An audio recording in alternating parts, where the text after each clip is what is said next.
నవదీప్ అనే నేను ఇందు మూలముగా యావత్ తెలుగు ప్రజానికానికి తెలియజేయనిది ఏమనగా, బిగ్ బాస్ అనేది సమాజాన్ని రిఫ్లెక్ట్ చేసే ఒక స్మాల్ స్కేల్ మోడల్. రకరకాల మైండ్ సెట్స్, యాటిట్యూడ్స్, ఆలోచనలు ఉండే మనుషుల మధ్యలో 100 రోజులు బతుకుతున్నప్పుడు ఎవడెవడో ఏదేదో అంటారు. అన్నప్పుడు ఆ మాటల్ని మనం ఎలా తీసుకుంటాం, ఎలా రియాక్ట్ అవుతాం, ఎలా మనల్ని మనం కండక్ట్ చేసుకుంటాం అనేది పాయింట్. దాని టెస్టే అగ్ని పరీక్ష. మాకు కంటెస్టెంట్స్ డేటా ఇస్తారు. ఇప్పుడు వాళ్ళ పోస్ట్కి జనరల్గా జనం ఇంటర్నెట్లో ఎలాంటి కమెంట్స్ పెడుతున్నారు, వీళ్ళు ఎలా రియాక్ట్ అవుతున్నారు, వాళ్ళకు వచ్చే నెగిటివ్ కమెంట్స్ ఏంటి, ఇవన్నీ జనరల్గా చూసి సమాజంలో నుండి వాళ్ళకు వచ్చే నెగిటివ్ కమెంట్స్తో వాళ్ళ ఎమోషన్స్ని ట్రిగర్ చేసే ప్రయత్నం చేస్తాం. Right? It will test their ability to conduct themselves. We have to test.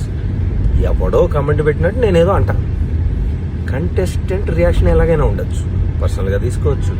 Me opinion మీది, I like what I'm doing, I continue to be like this అనొచ్చు. అసలు నువ్వెవడరా నన్ను జడ్జ్ చేయడానికి అని కూడా అనొచ్చు. అది different people will have different approaches and reactions.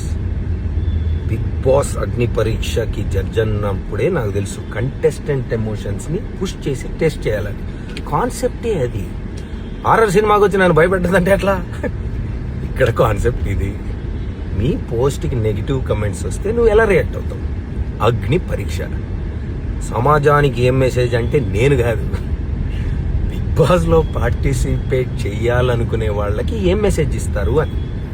నాలాంటి వాళ్ళు ఎంతమంది ఏం మాట్లాడినా తట్టుకొని నిన్ను నువ్వు నమ్మి నవ్వుతూ నడిచే సెల్ఫ్ కాన్ఫిడెన్స్ ఉందా?